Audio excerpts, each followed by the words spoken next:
आज म पार्लियामेन्टको ओरतिर दाहिने भागपट्टि यसो घुम्न आएको छु, फुलमारीहरू हेर्नु र तपाईहरुलाई म यो दृश्यहरू देखाउन गइरहेको छु। हेर्नुहोस् सबैजनाले, यो फुलबारीहरू गोडेको, यो चाहिँ फुलमाली भन्छ यसलाई। फुलको लागि हेर्ने, फुल स्याहार्नेलाई फुलमाली भन्छ। यहाँ फुलहरू गार्डनहरू बनाइरहेका छन्।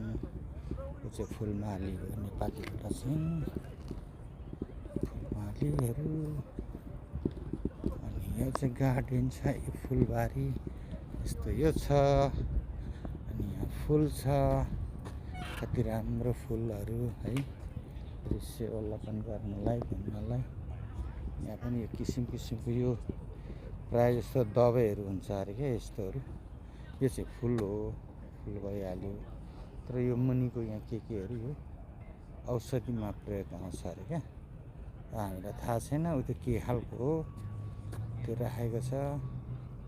त्यो पनि औषधि नै होला प्राय जस्तो। यो फुलबारी अनि साथै औषधि। अनि यहाँ यस कस्तो खालको यो फुल हो। यहाँ फुलबारी ट्याक्कैसँगले हेर्नुहोस् फुलबारी। अनि त्यो रुखले कति मजाले फुलेको छ हौ, सेतो फुल टक्कैसँगले। कुन बेला आउँदाखेरि रातो थियो यो फुल, पोहोर परारको अहिले यसपालि सबै सेतो छ। जलल फुल फुलेको छ सेतो। यही सेतो फुलबारीमा घुम्न आएको छु। हेर्नुहोस् फुलबारीहरू दृश्य सबैजनाले हेरिदिनुहोस्। यो राजधानीको एरिया पार्टी पर्छ है, फुलबारीहरू टक्कैसँगले हेरिदिनुहोस् है। यो फुलको दृश्य, यो चौरमा मान्छेहरू शीतल ताप्दै रमाइलो गर्ने ठाउँ हो। यो बसिरहेका छन् मान्छेहरू, यता पनि सबैतिर रमाइलो भइरहेको छ, गरिरहेका छन्। मजाले शीतल तापिरहेको छ।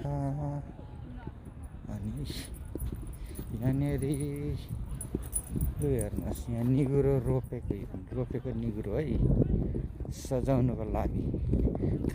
टिप्नु त खानुहुन्छ तर टिप्नु पाइँदैन। यो निगुरो घारी ठ्याक्कसँगले निगुरो राखेको छ यहाँ। निगुरो हो यो, यी सजाउनलाई खानुहुन्छ। यहाँको निगुरो यो